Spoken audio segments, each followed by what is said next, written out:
Assalamualaikum warahmatullahi wabarakatuh. Video yang cukup menarik dan saya rasa video ini yang teman-teman cari ya, ceramah Kiai Imad yang terbaru. Tentu ini sangat penting untuk kita dengarkan bersama. Apa saja sih ya ungkapan beliau di video terbarunya, narasi beliau yang ada di ceramah terbarunya. Tentu hal ini menjadi hal yang memang perlu untuk saya sebarluaskan seperti itu. Ya, biar teman-teman juga yang jauh ataupun yang memang tidak menemukan bisa tahulah tentang video terbaru, bagaimana ungkapan yang cukup tegas dari beliau ini. Oke, seperti biasa ya, sebelum kita ke videonya ya, mohon ini disimak sampai akhir ya, ungkapan yang cukup mengejutkan yang telah beliau kemukakan. Oke, sebelum kita ke video, seperti biasa kita intro terlebih dahulu ya.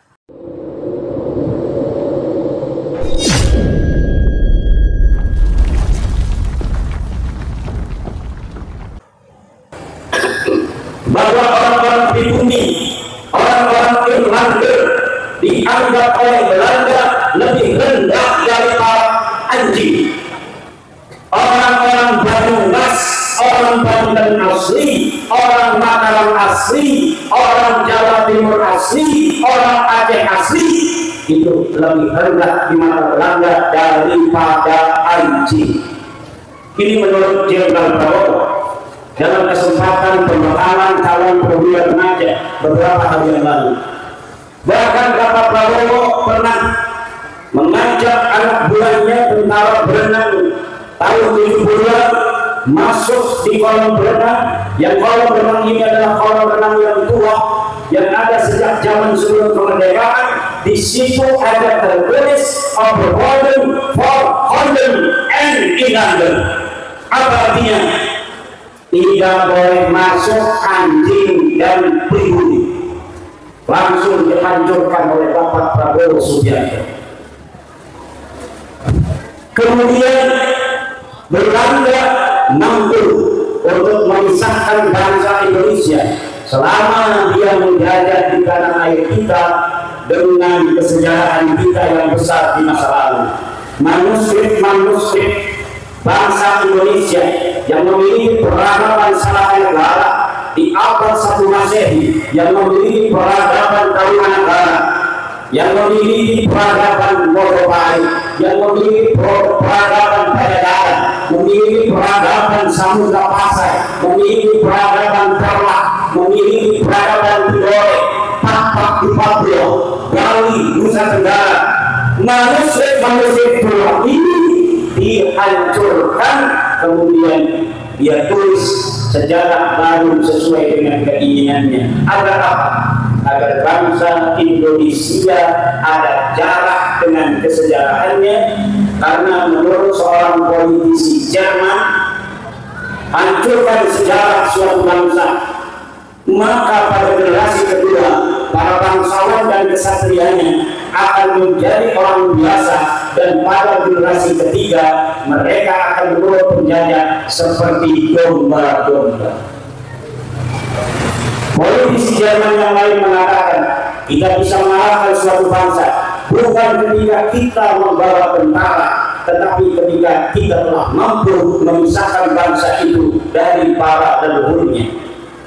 Maka kepentingan penjajah adalah bagaimana membelokkan sejarah bangsa Indonesia, sejarah besar kita, peradaban Pratusima, peradaban Sailendra, peradaban Sriwijaya, peradaban Mojopahit dihilangkan, sampai kita sulit hari ini untuk mencari di mana sebenarnya bekas-bekas kerajaan Mojopahit yang telah menyatukan Nusantara di masa lalu. Kenapa itu sulit? Karena lokasinya ditulis di dalam manuskrip dan manuskripnya hari ini dihilangkan. Tapi alhamdulillah, walaupun Allah mereka membuat budaya, tapi Allah Maha membuat budaya. Hari ini Istana Mojopahit sudah kependak. Istana Mojopahit sudah ketemu Peradaban Nusantara yang akan datang akan penuh dengan bagaimana sejarah itu kembali diluruskan. Silsilah masa lalu kita yang mempunyai silsilah besar asli Nusantara dibelokkan ke India, dibelokkan ke Cina, dibelokkan ke Arab. Hari ini semuanya akan kembali kepada kesejarahan yang sesungguhnya. Apabila sebuah komunitas Batu Raden misalnya sejarahnya berubah, maka sejarah Batu Raden yang berubah itu tujuannya apa? Tujuannya agar orang Batu Raden tidak memiliki keistimewaan, tidak memiliki kebanggaan. Apa itu Batu Raden? Batu Raden adalah ada orang Batu Raden dulu bunuh diri di dalam itu, maka dikenallah itu adalah Batu Raden. Berarti orang Batu Raden orang yang kurang imannya. Ini adalah sejarah-sejarah yang ditulis dan dikembangkan agar masyarakat Batu Raden tidak memiliki kebanggaan terhadap Batu Raden. Batu Raden ini adalah batu bangsawan, di mana di batu itu dua suami istri saling mengadu kasih di dalam kebahagiaan penuh. Yang satu saleh, yang satu salehah. Yang satu adalah rakyat biasa, perempuannya adalah anak raja. Tetapi walau berbeda kasta, mereka hidup rukun bahagia, sering pepetanan di Batu Raden itu. Dan kalau ada yang mengatakan Batu Raden disebut Batu Raden karena ada orang Batu Raden bunuh diri di batu itu, maka itu sudah pasti adalah pembelokan sejarah yang ingin mendegradasi nilai-nilai kebanggaan kemanusiaan orang-orang Batu Raden. Sejarah apa saja kalau sudah dirubah, maka tujuan daripada orang yang berubah sejarah, dia ingin menguasai komunitas itu. Hari ini telah terbukti adanya berbagai macam penyimpangan sejarah yang sudah terkuak. Sejarah merah putih, katanya merah putih ini diciptakan dan diusulkan oleh Pahlawi, ditolak oleh pakar sejarah Antargono. Katanya yang membuat lambang burung Garuda adalah seorang Pahlawi, ditolak oleh Profesor Antargono. Katanya ketika 17 Agustus Presiden kita yang mulia Presiden Insinyur Soekarno sebelum membuat proklamasi, mengumumkan proklamasi, malamnya datang ke seorang Balawi, ditolak oleh pakar sejarah Profesor Antargono. Sejarah NU dibelokkan, sekarang terkuak, kemudian PDNU sekarang memerintahkan kepada LP Mahari NU, kepada siapa satunya?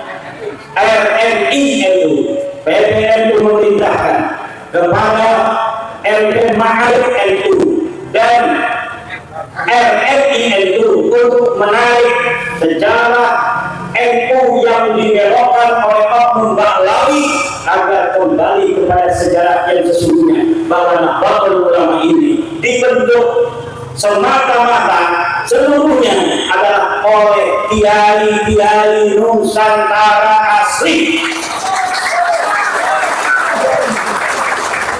Tidak ada Pahlawi yang ikut di dalam pembentukan NU.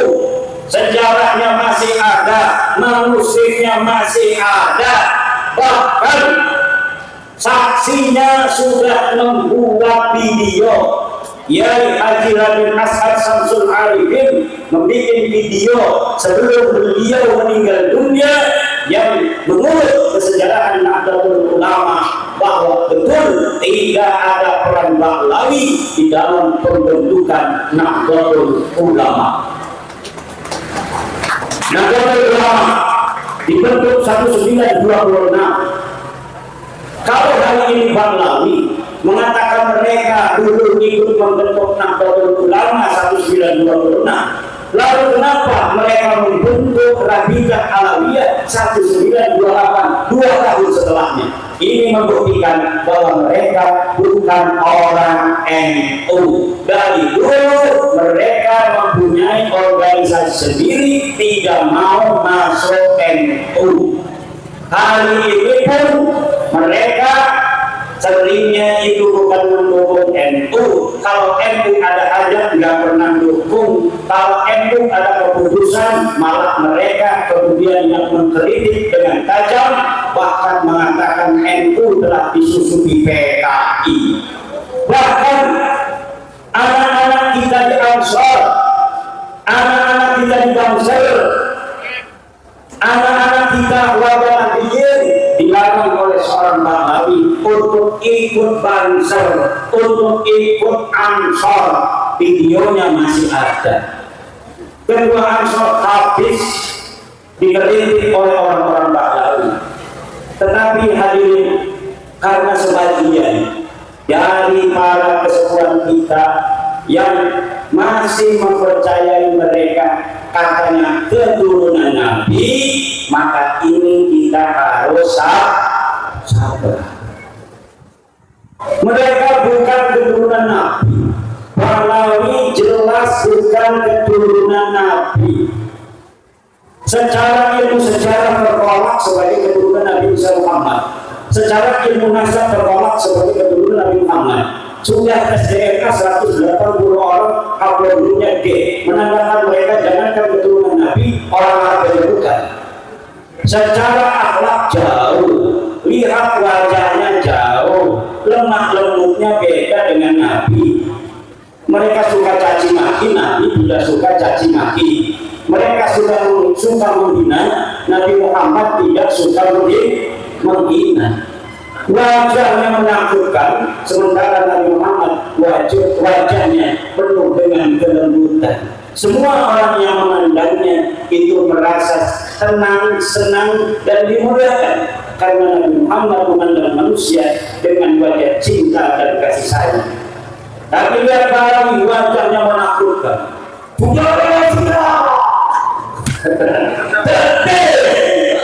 Rara Santang itu adalah istrinya Sunan Gunung.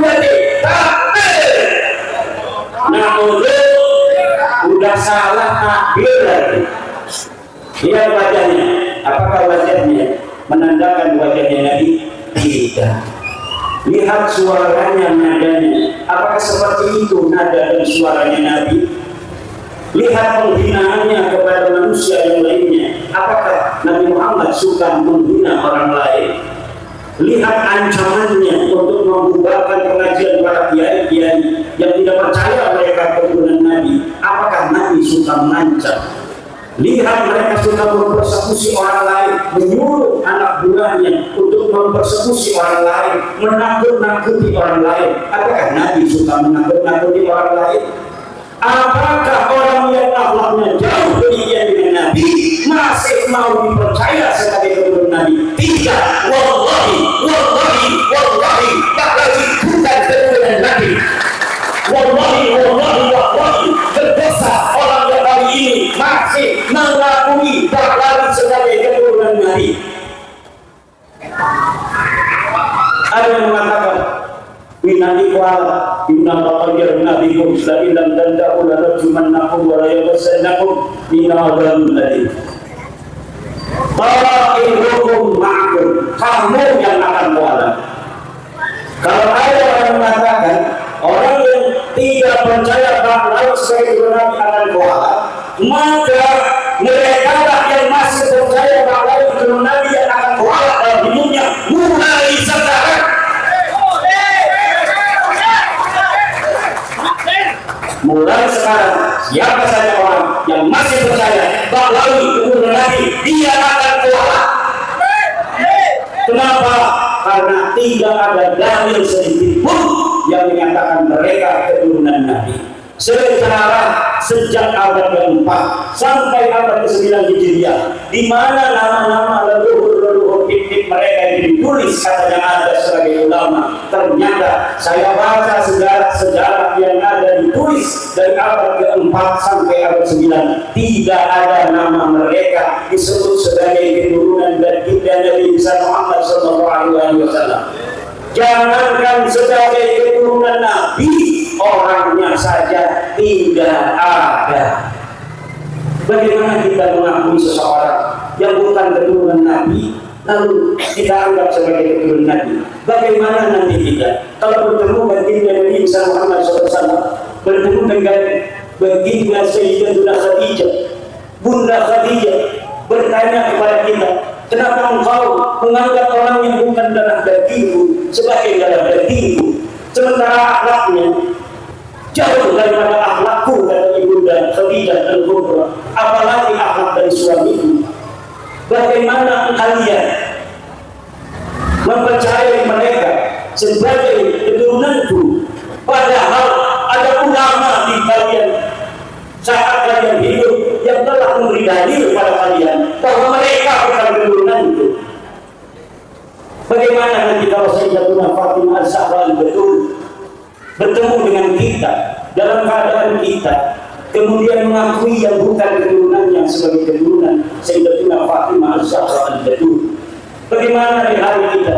Apalagi kalau nanti kita bertemu dengan baginda dari Muhammad Sallallahu Alaihi Wasallam, orang-orang yang membawa namanya, membawa baginda Nabi Muhammad untuk mengambil hartanya, untuk mengambil keramiknya, keramik dagangan di material, dengan mereka ngaku keturunan Nabi, dia bawa truk, kemudian dia ambil itu keramiknya tanpa bayar lagi. Dia namu pada tamu, kemudian kursi yang bagus itu minta diangkat ke mobilnya. Akhlak-akhlak yang menundukkan semacam ini kemudian dinisbatkan kepada Nabi Muhammad Sallallahu Alaihi Wasallam. Akhlak-akhlak model begini yang rendah dinisbatkan kepada Bunda Khadijah Al-Kubra, kepada Bunda Fatimah Al-Zahra, kepada Al-Haidar Sayyidina Ali radhiyallahu anhu, kepada Tayyib yaitu Sayyidina Husain radhiyallahu anhu. Belum lagi para hadirin hadirat sejarah-sejarah bangsa Indonesia yang berputar dari seharusnya. Makam-makam ini ada faktanya, ini ada datanya bahwa ada makam-makam yang namanya berbelok bukan kepada yang seharusnya. Ada Pak RT Semudiningrat orang Jogja kemudian jadi bin Yahya. Ada Gajah Barong orang Banten jadi bin Yahya. Ada di Pemalang kemarin baru dibongkar itu silsilahnya, papan namanya dari Pekalongan, katanya Abu Bakar bin Yahya, padahal namanya nama orang Jawa, namanya Syekh Amisono. Nah, yang semacam ini untuk apa? Untuk apa sih mereka mau merubah-rubah silsilah nama-nama dari leluhur orang di Jawa kemudian diganti menjadi Pahlawan? Pasti ada tujuannya. Pasti di situ ada udang di balik batu. Ini yang terjadi. Kita bukan benci kepada orang, kita meluruskan bahwa pengakuan kepada baginda Nabi sebagai keturunan itu harus dapat dibuktikan dengan 3 syarat. Orang mengaku siapa saja boleh mengaku dan bisa mengaku, tapi kalau ngakunya turunan baginda Nabi harus tercatat di dalam kitab-kitab nasab. Kitab nasab sejak abad kedua Hijriah sudah dicatat. Siapa keturunan Nabi, siapa yang bukan, itu sudah ada. Sudah ada kitab Abnaul Imam fi Misr Syam di abad kedua Hijriah, karangan Ibnu Tolatoba yang wafat 199 Hijriah, menerangkan tentang anak Sayyidina Hasan, anak Sayyidina Husain yang ada di Mesir dan di Syam. Kemudian ada silsilah Arabiyah di abad keempat, di abad ketiga ada Mushaf Al-Subairi. Kemudian di abad selanjutnya kelima ada kitab Tadribul Ansar, ada kitab Al-Majdi, ada kitab Muntaqlatul Qaliyah. Keturunan Nabi semuanya ditulis. Ahmad bin Isa juga ditulis. Tidak punya dia nama anak Tuben seperti yang diakui oleh Pahlawi. Dia hidup pada abad ketiga 200 Hijriah.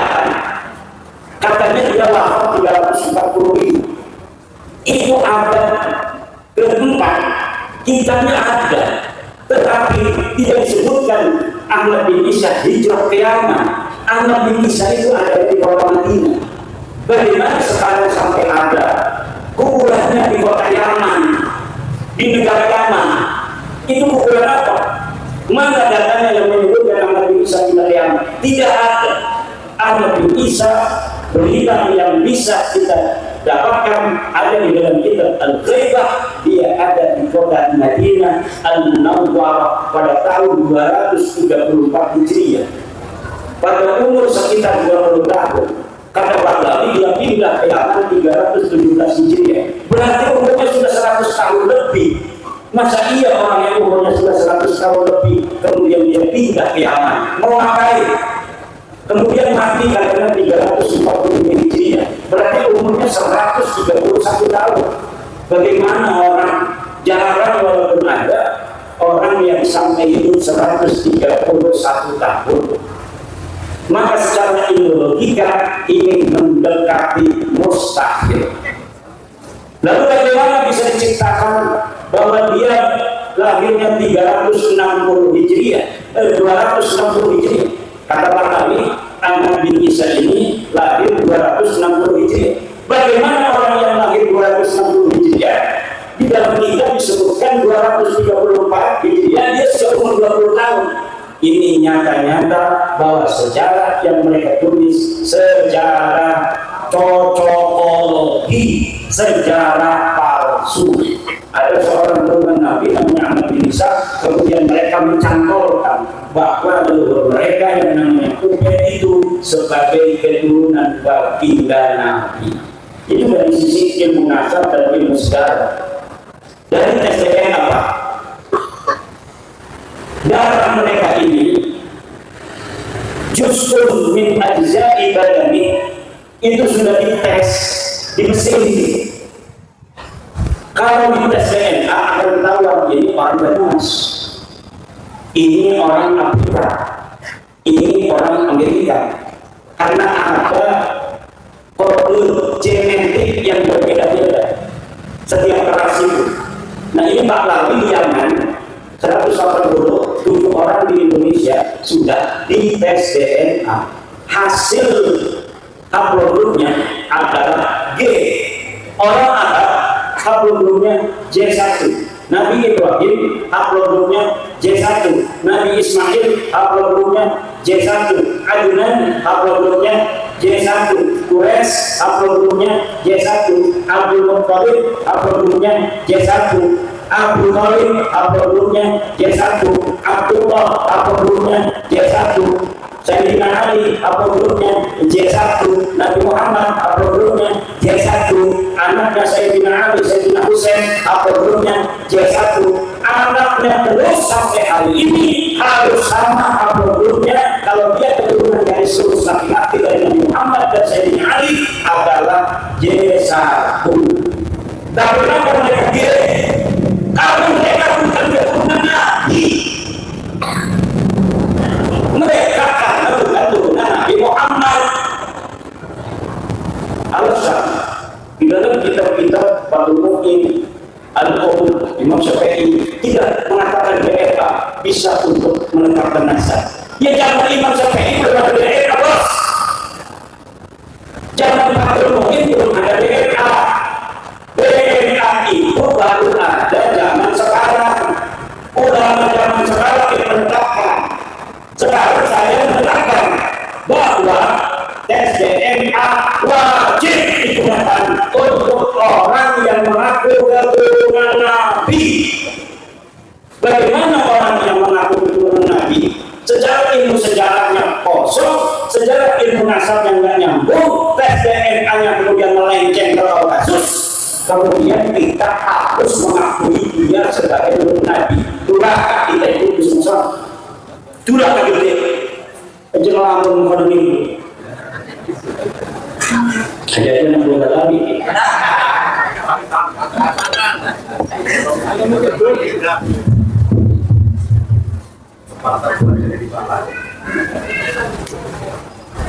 Kalau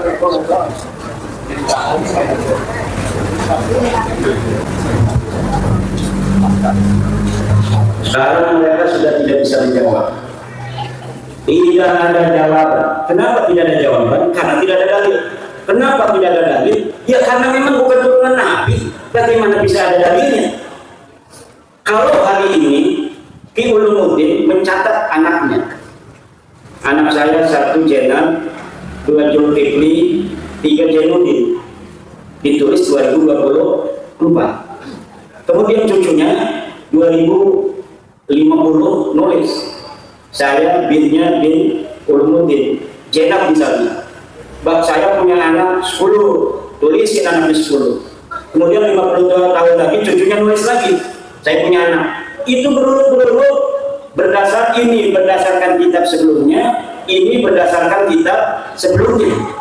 Ini si buyut berdasarkan kitabnya cucu, si cucu berdasarkan kitabnya kakeknya, yaitu Ki Ulumuddin. Terus sampai sekarang itu lumintu. Makanya kalau ada kitab nasab itu disyaratkan anda takuna mukhalifatan lirusul, tidak boleh bertentangan dengan kitab asal. Kalau dia merasa keturunannya Kiai siapa Ulumuddin, maka harus sesuai dengan tulisan Ki Ulumuddin.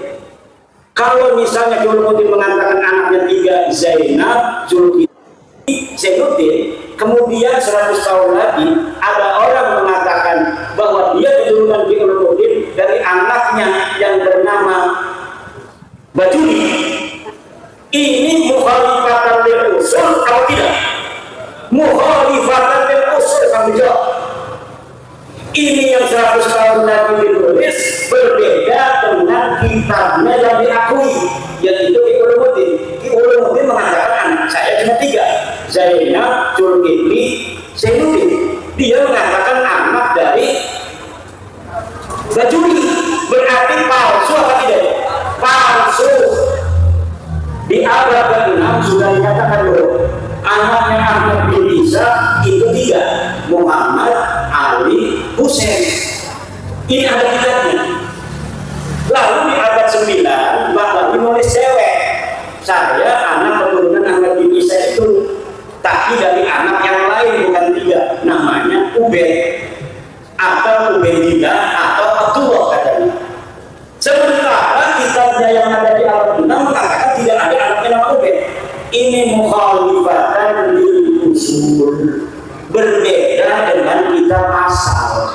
Kalau berbeda dengan kitab asal, berarti ini kitab palsu. Understand? Itu secara kitab nasab.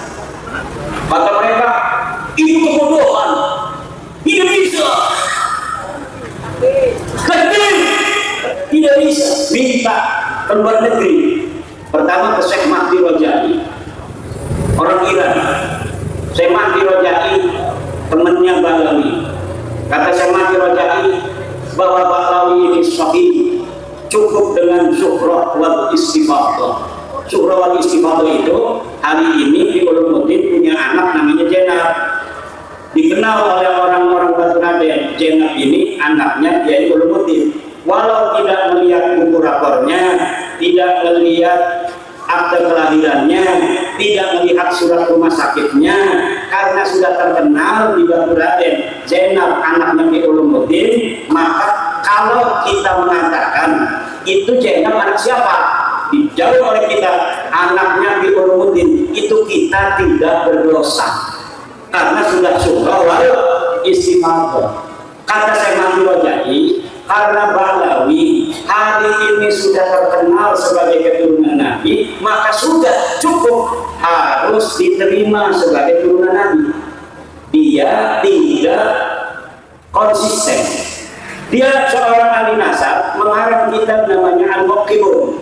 Di dalam kitab Al-Muqibun dikatakan bahwa apabila seorang ahli nasab membuat sebuah narasi menggunakan jumlah ismiyah, fa'aqibuhu min salasati banin, anaknya itu ada 3, Muhammad wa Ali wa Husain, maka itu berarti tidak ada anak lagi yang menyebutkan bahwa dia punya anak lainnya. Tidak ada. Anaknya itu cuma 3. Kemudian yang kedua, Syekh Mahdi Rojai tidak membaca kitab-kitab nasab. bahwa syuhrah dan istifadah yustaratu alaiha adamul mu'arid, tidak boleh bertentangan dengan dalil. Ini surah istifadah tadi. Zainab anaknya Kiai Ulumuddin, udah dikenal di Baghdad karena Kiai Ulumuddin dulu mondok misalnya di Magelang. Waktu di Magelang punya istri, dibawa ini anaknya, makanya gitu. Ini bawa anak saya, istri Magelang, namanya siapa? Zainab. Padahal itu anak angkat. Dia mengatakan itu anaknya supaya anaknya ini tidak malu. Padahal dia nemu di jalan. Udah, kau jaga anakku, nangis anakku di pinggir jalan. Kata dia Ulumuddin, kenapa? Saya ditinggal oleh orang tua saya naik bus. Udah, ikut. Kamu kehilangan ayah, sekarang kamu punya ayah. Ini ayahmu Ulumuddin. Ketika ada orang tanya, dia ngomong ini anaknya, ini anaknya. Surah istighfarlah bahwa itu adalah anaknya. Tetapi ada orang yang tahu, yaitu bapaknya ini si anak. Setelah anaknya ini adalah gubernur Jateng, ada tailalatnya dari surah 3. Ini ciri-ciri yang tidak dimiliki oleh orang lain. Foto-fotonya dipampang di setiap Jawa Tengah, sudut-sudut Jawa Tengah. Ya Allah, ini anak yang hilang di masa lalu. Sekarang dia nyalon gubernur. Katanya orang Banyumas. Pas ini katanya. Dulu saya hilang, anak itu di dekat Banyumas. Waktu itu Kiai Ulum pulang dari Magelang sudah dekat Banyumas. Didatangilah oleh orang tuanya Zainab ini. Wahai Bapak Kiai Ulumuddin, ini betulkah anak Bapak asli atau bagaimana? Kata Kiai Ulumuddin, emangnya ada apa? Dulu di tahun 2024 saya membawa anak saya menunggu bus. Saya masuk bus, anak saya ketinggalan. Rupanya ini si tukang bus tidak tahu kalau saya ngomong berhenti. Akhirnya setelah setengah jam baru berhenti, saya balik sudah tidak ada anak saya. Kata Kiai Ulumuddin, mau diakui ini anaknya dia. Kasihan anak saya ini mau calon gubernur. Tidak diakui kalau ini anak dia, haram saya kan mondok. Akhirnya terpaksa Kiai Ulumuddin mengatakan betul. Maka syuhrah dan istighfar yang ada di Batu Raden bahwa Zainab adalah anak daripada Kiai Ulumuddin gugur. Artinya kalau suatu saat Zainab ini mau menikah, maka Kiai Ulumuddin tidak boleh menikahkan. Orang yang tahu itu harus mencegah. Kalau tidak mencegah, nikahnya tidak sah, anaknya syubhat, zina tidak, atau dinikahkan. Tetapi sahih juga tidak nikahnya. Bahaya itu anak-anak syubhat. Gara-gara bapaknya yang bapak angkat ini mau menikahkan anak angkatnya. Inilah yang terjadi dengan Baklawi ini. Surah istifadah tidak bisa dijadikan pegangan kalau sudah ada dalil yang bertentangan. Orang-orang dari sejak zaman dulu, Mbah Hasyim, Mbah Khalil, tidak tahu dalilnya. Kenapa? Mereka tidak ada kepentingan meneliti nasabnya. Buat apa meneliti nasab-nasab orang? Uang kelihatan nggak ada yang macam-macam, nggak ada yang menghina presiden, nggak ada yang menghina polisi, nggak ada yang menghina PBNU, nggak ada yang menghina kiai pada zaman Mbah Hasyim. Masih sedikit mereka juga. Buat apa diteliti-teliti? Kalau mereka mengaku keturunan Nabi, biarin aja. Nggak memalukan ini, yang mengaku kelihatan soleh. Belum ada yang dawir-dawir, belum ada yang minta mobil, belum ada yang bawa keramik, belum ada yang bawa bangku tamu. Buat apa diperiksa itu namanya silsilahnya? Tapi hari ini bangsa Indonesia mempunyai kepentingan kepada Baklawi untuk menguji pengakuannya bahwa mereka adalah keturunan Nabi. Dan kita sudah menguji, ujiannya nggak lulus. Ilmu sejarah mereka nol, ilmu nasab terputus, DNA melenceng, bukan keturunan Nabi dan bukan keturunan orang Arab. Lihat dari akhlak, jauh dengan akhlaknya tertinggal Nabi Muhammad Sallallahu Alaihi Wasallam. Apa mani?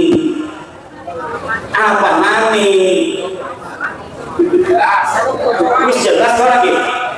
Wis jelas bakal itu putune Nabi. Kok masih diaku putune Nabi? Iki sing masih ngakui bakal putune Nabi. Qawala ta'irukum ma'akum a'idu gitu. Padahal sudah diperingatkan. Bal antum qaum muslimun. Tapi memang orang-orang yang masih percaya itu orang-orang yang melampaui batas. Wis betul Nabi, apa betul Nabi? Mungkin Nabi remeh. Anak kita mau niku. Anak putu kita ngaku-ngaku anak putu kita di kita orang rasa dia putu mau gue putu tukang menghina uang. Padahal Nabi Muhammad mengajarkan kepada anaknya untuk taklimu dunia. Saya tidak Fatimah dan Zahra betul itu dengan suaminya punya uang berapa saja dikasihin sama orang.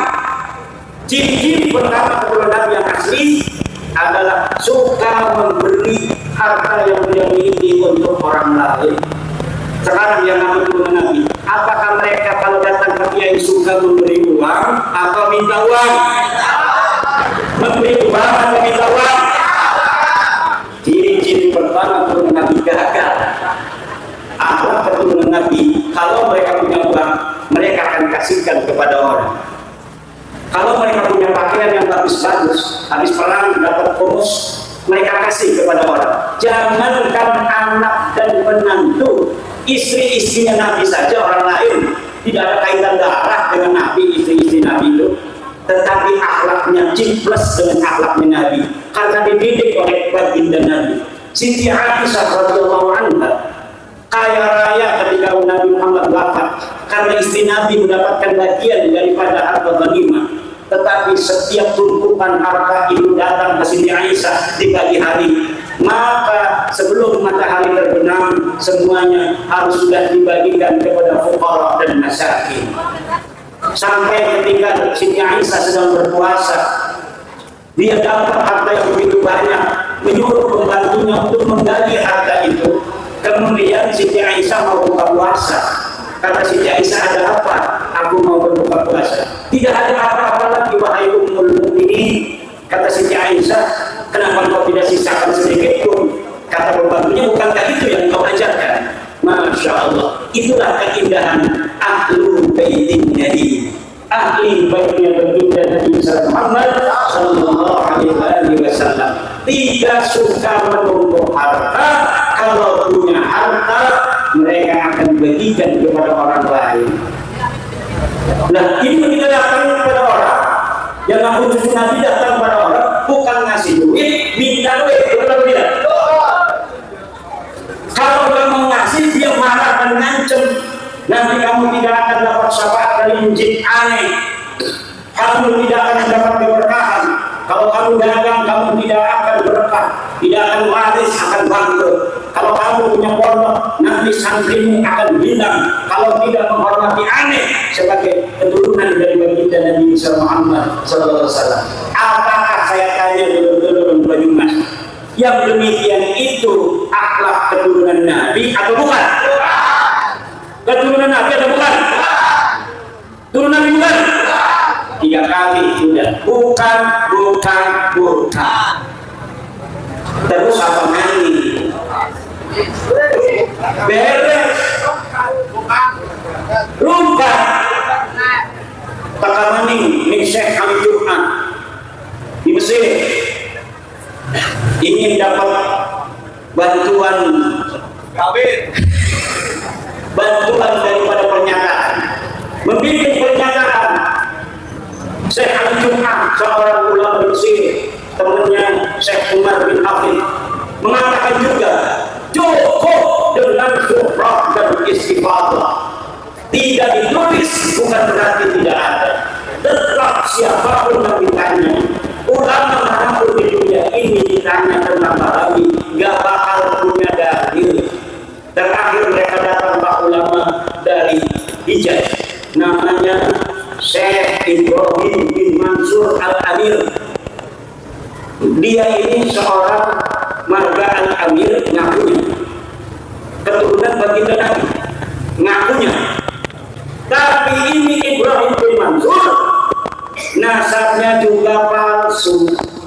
Sudah diteliti oleh ulama-ulama di negara Hijaz bahwa Ibrahim bin Mansur Al-Amir adalah bernasab palsu, mengaku-ngaku juga sebagai turun Nabi.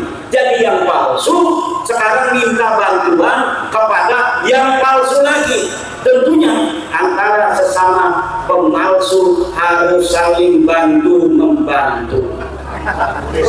Balawi nasab ke nabinya palsu, Ibrahim bin Mansur nasab ke nabinya palsu.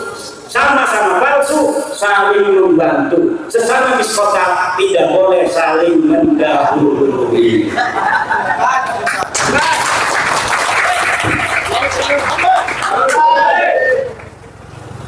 Sekarang bikin lagi, ada santri Indonesia lulusan Yaman, namanya Ismail. Dia meneliti kitab saya. Katanya ini Imaduddin ini banyak mengambil daripada situs-situs Wahabi. Jangan-jangan dia adalah susupan dari orang Wahabi. Kitabnya cuma kopas dari situs-situs Wahabi. Ini Ismail mondoknya di Yaman. Dia mondok di Yaman di orang yang mengaku keturunan Nabi. Selama ini dia menganggap bahwa dirinya itu mondok, mempunyai ilmu, bukan hanya mempunyai sanad, tapi juga mempunyai nasab kepada Rasulullah SAW. Dia berbangga dengan itu. Tapi tiba-tiba pulang ke Indonesia, dia akan berbangga bahwa saya mendapatkan ilmu. Boleh orang Jawa pintar-pintar bahasa kitab kuning, tapi hanya mendapatkan sanad dari Rasulullah, sanad ilmu. Tapi saya mondoknya di Yaman lebih hebat karena bukan hanya sanad ilmu, tapi juga nasab kepada Rasulullah Muhammad SAW. Tiba-tiba pas sampai Indonesia, nasab gurunya dianggap batal oleh putra Nusantara. Kecewa atau tidak dia? Kecewa. Dia mau berbangga-bangga diri, kemudian sampai sini gurunya nasabnya dibatalkan oleh orang Indonesia.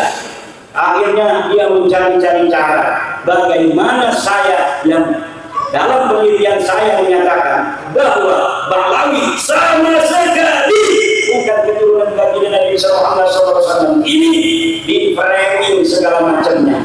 Kitabnya hanya dapat kopas dari ulama-ulama Wahabi bahwa ini adalah tidak ilmiah dan lain sebagainya. Sementara dia tidak ngerti bagaimana caranya nulis kitab. Katanya ini cuma dihilangkan dan ditambah. Ya namanya pengarang itu harus ada sanad dan tidak boleh bertentangan dengan kitab-kitab sebelumnya. Orang mengarang kitab itu hanya menambah atau mengurangi sesuatu yang tidak perlu di masa kini yang ditulis oleh masa lalu. Itu namanya tajdid, namanya pembaruan. Hal-hal yang ditulis di masa lalu yang tidak ada korelasi dan signifikansinya di hari ini, itu kemudian dihilangkan, dicari sesuatu yang ada korelasi, signifikansi, kemanfaatan, kemaslahatan untuk peradaban manusia di hari ini. Itulah gunanya setiap masa harus ada penulis. Setiap masa Allah akan jadikan setiap generasi ada yang bisa menulis untuk mencatat setiap peradaban, untuk mencatat setiap muhimmat kepentingan yang dibutuhkan oleh manusia yang ada pada zaman itu. Pertama untuk sebagai sebuah kemanfaatan langsung, yang kedua sebagai catatan sejarah untuk masa yang akan datang. Dia tidak bakal ngerti, yang ada di otaknya guru dia dibatalin. Sekarang ini Pak, nggak usah pergi jauh-jauh pondok. Indonesia ini penuh dengan ulama. Indonesia mamlu'atun bil ilmi wal ulama. Indonesia mamlu'atun bil ilmi wal ulama. Indonesia ini penuh dengan ilmu dan penuh dengan ulama. Yang banyak menghafal Alfiyah orang Indonesia, yang paling banyak bisa baca kitab kuning itu bukan orang Arab, tapi orang Indonesia, bukan orang Mesir. Orang yang paham Jamul Jawami hari ini, ngaji dari Bismillah sampai terakhir Jamul Jawami, itu kebanyakan orang Indonesia, pondok-pondok pesantren Indonesia, saya bisa jamin orang yang ngajinya harfan-harfan, Kalimantan bisa mentarget dengan sempurna hari ini adalah pondok-pondok pesantren di Indonesia.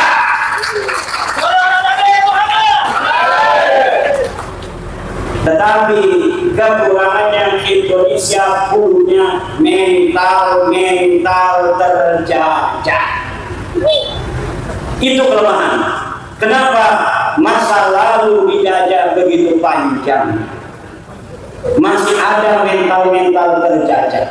Hapus mental terjajah, maka Indonesia akan menjadi pusat peradaban dunia.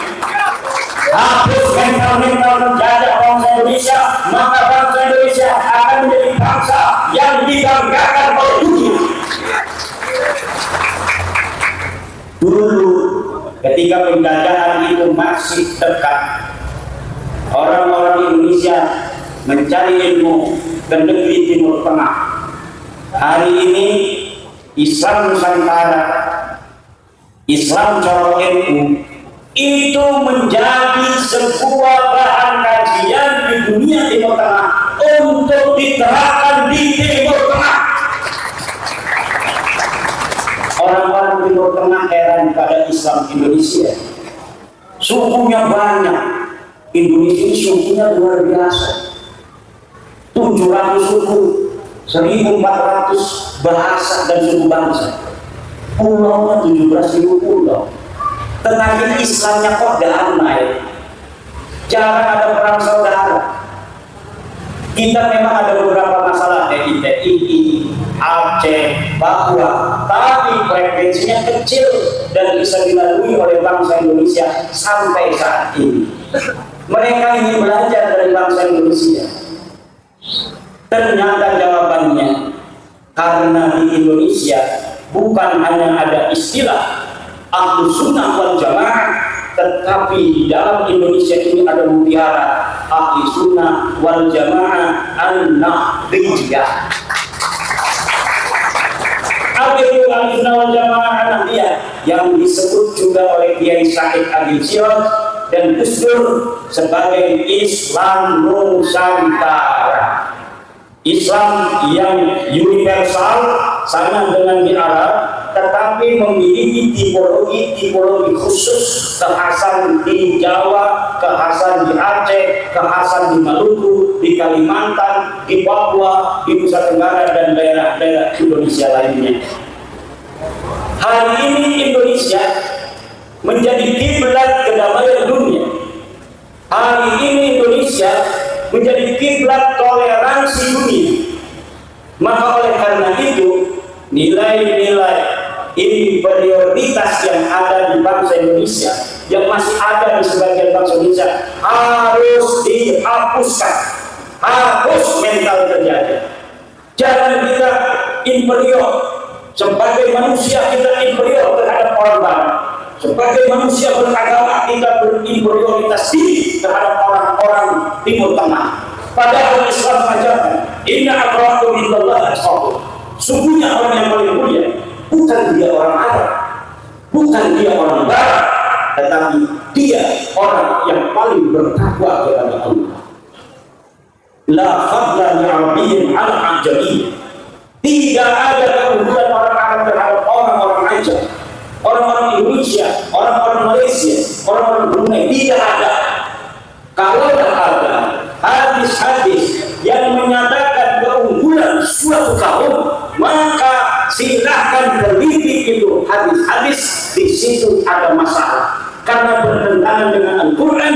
Inna akramakum indallahi atqakum, dan bertentangan dengan hadis la fadla li arabiyyin ala ajamiyyin wa la li ajamiyyin ala arabiyyin illa bi taqwallah. Kecuali perbedaan manusia dilihat dari hanya takwanya kepada Allah. Siapa yang paling bertakwa, dia yang paling mulia. Siapa yang paling ramah sujudnya, dialah yang paling takwa. Tapi bukan tidur. Lama sujud kalau bangun tidur. Hadirin ma'asyiral muslimin rahimahullah. Ini yang harus kita tanamkan kepada anak-anak kita. Anak-anak bangsa, mana bangsa ya? Bangsa. Tuh ada muslimat juga. Muslimat apa yang pengen? Pakaian di sini muslimat semua. Harusnya pakaian di depan, muslimat belakang. Ya, kalau muslimat itu sama pakaian beda tasnya. Kalau tasnya itu pakaian, itu adanya minyak wangi parfum, liver. Kalau muslimat di dalam tasnya itu apa? Balsam, buruk.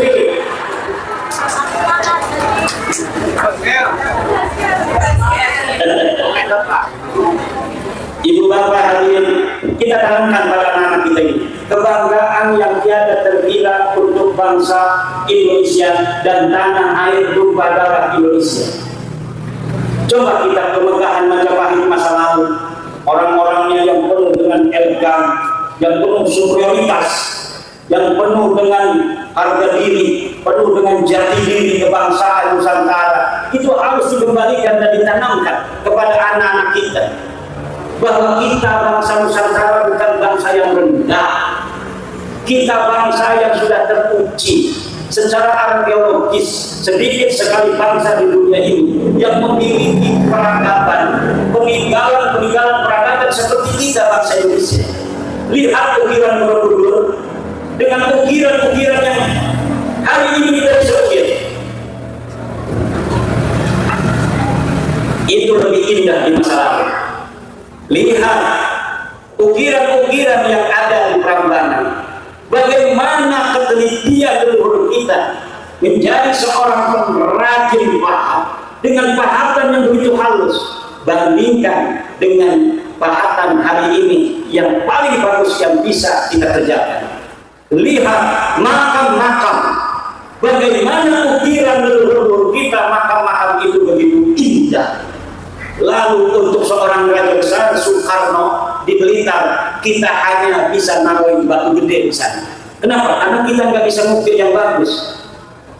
Betul apa tidak? Tidak ada lagi kebanggaan kita sebagai bangsa Indonesia untuk mengukir sejarah untuk anak cucu kita di masa yang akan datang. Siapa orang-orang hari ini yang mempunyai perhatian bagaimana mencatat kesejarahan bangsa Indonesia? Merdeka tahun 1945, punya presiden pertama Soekarno, punya lambang burung Garuda, punya dasar Pancasila. Kemudian ditulis di batu yang besar dengan pahatan yang indah, sehingga ribuan tahun yang akan datang ini tidak akan hilang, dan nanti anak cucu kita ribuan tahun yang akan datang bisa menemukan batu ini, bahwa dulu pernah ada peradaban di tanah Nusantara ini yang bernama Indonesia, yang kemudian dia merdeka 1945, punya presiden pertama Soekarno, punya presiden kedua yaitu Sapudi Pramila, punya presiden ketiga yaitu Soeharto, punya presiden keempat yaitu Habibie. Ditulis di sana sampai Bapak Prabowo Subianto, ditaruh di sebuah tempat yang kira-kira walaupun ada Krakatau meletus lagi, Merapi meletus, gempa bumi yang sangat dahsyat, tetapi nanti akan bisa ditemukan oleh anak cucu kita ribuan tahun yang akan datang. Bagaimana hari ini banyak peradaban Indonesia tidak ditemukan, kita hanya bisa menapatinya dari hanya batu-batu yang dipahat oleh leluhur kita 500 tahun yang lalu. Bagaimana sebelum Masehi? Apakah bangsa Indonesia tidak punya peradaban? Ada, tetapi peradabannya hilang atau dihilangkan oleh penjajah, dan kita sampai hari ini belum bisa menemukan. Sebagian diangkut ke negeri Belanda, sebagian diangkut ke negeri Inggris. Kita hanya disisakan sedikit di arsip nasional, disisakan sedikit saja. Hari ini orang Banyumas belum pernah ada yang buka-buka arsip masa lalu bangsa Indonesia. Baca tulisan saya aja malas, nunggu dibacakan oleh YouTuber. Kalau nggak yang bacain YouTuber, dia nggak baca, malas. Kalau sudah dibacain YouTuber, baru dia dengerin sambil tidur apa yang saya tulis. Akhirnya alhamdulillah banyak yang mengerti secara ilmiah, kajian ilmu nasab, kajian ilmu sejarah, bahwa memang Bahlali ini bukan keturunan baginda Nabi besar Muhammad Sallallahu Alaihi Wasallam. Lalu kalau mereka bukan turun Nabi, gimana? Iya, nggak ada apa-apa. Mau diapain? Nggak apa-apain. Kita tidak mau ngapa-ngapain orang. Betul atau tidak? Kita hanya mau menunjukkan bukan itu Nabi. Secara sejarah tidak terbukti. Secara ilmu nasab tidak ada datanya. Secara DNA orang bawa kasus. Haplogrup orang bawa kasus. Kalau ente turun Nabi, kamu laki-laki lurus, harus J1. Bukan J1, jangan ngaku-ngaku lagi. Kalau orang husnudon aja, nggak bisa. Kalau kita husnudon, nanti kamu minta laping sama kita. Kalau kita husnudon, kamu minta meja sama kita. Kalau misalnya kamu nyuruh saya husnudon, istri saya suruh dicerai. Dan ini banyak terjadi. Karena bangsa kita, bangsa yang mencintai baginda Nabi Muhammad SAW, maka ketika ada orang menipu atas nama Nabi, kita kemudian merasa lemah.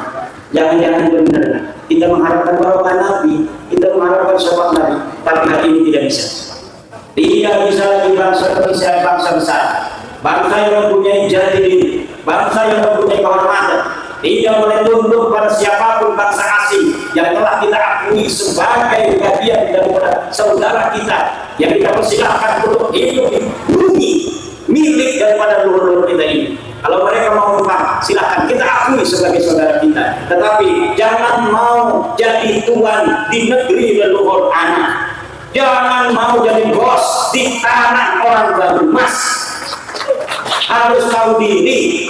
Jangan ingin menguasai, harus tahu diri. Kalian adalah pendatang, sudah diberikan tempat, alhamdulillah. Jangan sekali-kali lagi merendahkan bangsa Indonesia serendah-rendahnya. Jangan sekali-kali lagi merasa lebih tinggi dari bangsa Indonesia. Jangan sekali-kali lagi membelokkan sejarah Indonesia.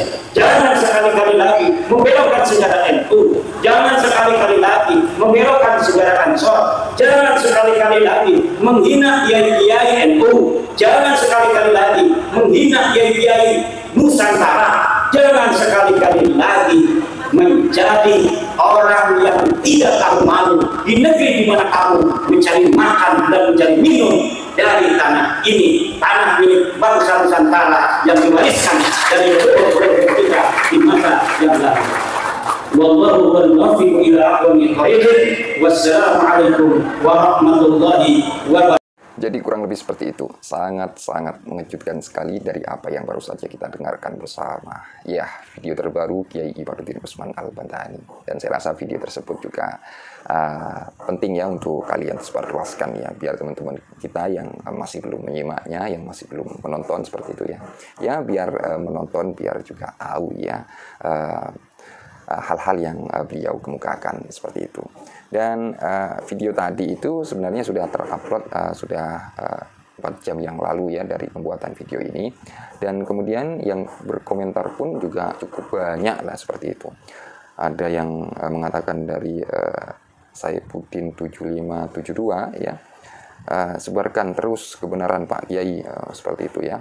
Sebarkan terus kebenaran Pak Kiai. Kemudian dari Mas Kosim ya, ini sudah 3 jam yang lalu ya, berkomentar di video yang baru saya temukan. Ya, ini juga mengatakan tetap dukung tesis Kiai Imaduddin Usman. Kemudian dari yang lainnya, alhamdulillah semakin kesini banyak yang mendukung Kiai Imad ya. Sebenarnya ya itu tambah lama ya tambah beliau mengemukakan dan hal tersebut didengar ilmiah oleh masyarakat insya Allah akan mendukungnya seperti itulah. Ya, artinya untuk saat ini ya tesis Kiai Imad ya bisa kita katakan merupakan tesis yang masih tidak bisa terbantahkan. Itu ya menurut saya, dan itu yang saya lihat ya adanya di sosial media. Kemudian dari yang lainnya ya, ada yang mengatakan mantap Pak Kiai, kemudian ada juga yang mengatakan arek apa ini? Arek ganteng W7JY ya 3 jam yang lalu. Sang pencerah itu telah datang. Dulu para pribumi selalu ditakut-takuti, dibohongi, kalau nanti berani sama para habaib tidak akan dapat berkah dan mati su'ul khotimah. Ada tidak ungkapan seperti ini ya di video-video yang sudah tersebar. Kemudian saya lanjut baca ya. Sekarang sudah waktunya dibongkar dan yaitu ya. Kemudian lanjut ya. Tadi kan sudah waktunya dibongkar dan dihabisi seperti itu. Artinya harus dibedah, artinya harus dibahas seperti itu ya. Apa yang perlu dibahas. Kemudian kebohongan mereka harus dibersihkan dari bumi pertiwi ini. Ya, hal-hal yang terarah itu bohong, ya hoax seperti itu. Artinya hal-hal itu ya mesti ya itu harus dibersihkan, ya, dibahas seperti itu ya. Kemudian dari Roy Najam 5043 ya, 5043 dari Roy Najam. Alhamdulillah dulu ada Pangeran Diponegoro yang melawan penjajah dalam kurung Belanda. Sekarang ada Kiai Imaduddin melawan Ba'alawi. Antek Belanda, NKRI harga mati ya. Seperti itu ya. Jadi sangat banyak sekali teman-teman ya komentarnya. Ini komentar yang baru saya bacakan ya. Jadi sangat banyak itu ya, sangat banyak. Jadi setelah itu NKRI harga mati. Kemudian ada ada merah putihnya. Kemudian ada dari Anda Lanang ya 9937. Kiai Imaduddin pahlawan pembela kebenaran bagi warga NU. Ya itu. Kemudian dari Muhajir ya, dari Muhajir 6879 ya. Sikat saja pembelokan sejarah berdirinya NU ya. Sikat saja pembelokan sejarah berdirinya NU. Pembuatan kuburan leluhur palsu. Nah, ini teman-teman yang lain sudah update sekali kayaknya ya, sehingga komentarnya ya saya rasa menunjukkan keupdateannya ya. Artinya menyimak video-video terbaru yang muncul di sosial media ya dalam pembahasan nasab sejarah, kemudian doktrin-doktrin ya itu. Artinya dalam pembahasan ini ya, polemik yang sekarang tambah berkembang. Sebenarnya kan bukan hanya pembahasan nasab saja teman-teman ya, juga sejarah ya. Sejarah artinya sejarah NU misalnya, sejarah negara kita yang dikatakan bahwa yang menciptakan ini adalah klan inilah ya. Artinya ketika ada pembelokan sejarah ya mesti kita bahas ya. Jadi dalam masalah yang pada saat ini berkembang bukan hanya nasab saja, tapi pembelokan sejarah yang mesti dibahas, kemudian juga tentang doktrin yang mesti juga dikritisi, dibantah ataupun ditanggapi. Artinya biar hal-hal yang seperti itu ya ada ada pembandingannya lah ya. Artinya doktrin-doktrin yang memang bermasalah ya perlu itu memang mesti dibantah gitu ya. Jangan diem gitu ya. Harus bersuara, harus sampaikan hal-hal yang perlu disampaikan. Dan dalam hal ini sudah kita lihat Kiai Imad tidak hanya seperti itu ya, tidak hanya membahas tentang nasab mereka, tapi juga tentang sejarah-sejarah ya, artinya sejarah negara mungkin ya, atau sejarah NU seperti itu. Kiai Imad juga meluangkan ya, tentunya kita harus meluangkan juga ya untuk peduli untuk membaca lebih dalam lagi, lebih banyak lagi ya tentang sejarah-sejarah NU, untuk belajar lagi sejarah-sejarah bangsa kita, pahlawan kita ya, biar tidak gampang dibelokkan. Jadi kita sebagai bangsa negara ya, anak bangsa lah seperti itu. Jadi kita sebagai anak bangsa kita harus peduli atas sejarah yang ada di negeri kita ini, di negara yang kita cintai ini. Jika hal ini ya diterapkan oleh kita semua, insya Allah ya kita akan refleks ya ketika mendengarkan sejarah yang tiba-tiba beda, tiba-tiba lain seperti itu. Kita akan refleks, wah ini kayaknya salah, wah ini kayaknya bermasalah. Jadi ketika sudah kita seperti itu, kita bisa buka bukunya lagi. Kalau salah kita suarakan itu salah seperti itu. Artinya benarkan yang salah itu ya. Bukan maksud saya untuk membenarkan yang salah, tapi yang salah itu perlu dibenarkan, dikritisi dan disampaikan bagaimana yang benar seperti itu ya. Jadi itu juga harus dengan data, harus dengan bukti yang dapat ya dipercaya seperti itu. Jadi itu memang perlu ya, perlu. Mungkin itu saja dari Al-Fakirat Official ya. Kurang lebihnya jika ada kekeliruan, kesalahpahaman dari ungkapan ini, dari narasi ini, Semoga kita semua diberikan kesehatan oleh Allah, semoga diberikan kekuatan, serta mendapatkan ridhonya, dan semoga kita dilindungi olehnya. Amin, amin, ya rabbal alamin. Kiai Imat, selama itu ilmiah, selama itu hal-hal yang memang mesti bongkarlah ya, tunjukkan, dan jangan patah semangat ya. Artinya saya mengatakan seperti ini, jika itu hal-hal yang memang penting untuk disampaikan, artinya untuk meluruskan, silakan disampaikan, asalkan tidak keluar dari keilmiahan seperti itu ya. Jadi mesti ilmiah, dan tentunya kita sebagai bangsa Indonesia, sebagai anak bangsa yang mendukung hal-hal yang memang perlu didukung seperti itu ya. Jadi hal ini tentu jangan sampai kita gagal pahami ya. Kita harus memang betul-betul memahami ya. Ada polemik nasab, ada polemik sejarah ya, sejarah bangsa, sejarah NU ya, sejarah pahlawan kita seperti itu. Jadi juga setelah itu ada soal permasalahan doktrin. Jadi doktrin mesti juga di counter, dikritisi. Jadi kita harus menyadari hal ini. Jangan Anda anggap membelokkan sejarah adalah hal yang enteng ya, hal yang ya, artinya hal tersebut jangan sampai bilang enteng ya. Kita harus meluruskan, kita harus bangun seperti itu ya. Untuk apa? Untuk menjaga sejarah bangsa ya. Itu saja akhirul qaul.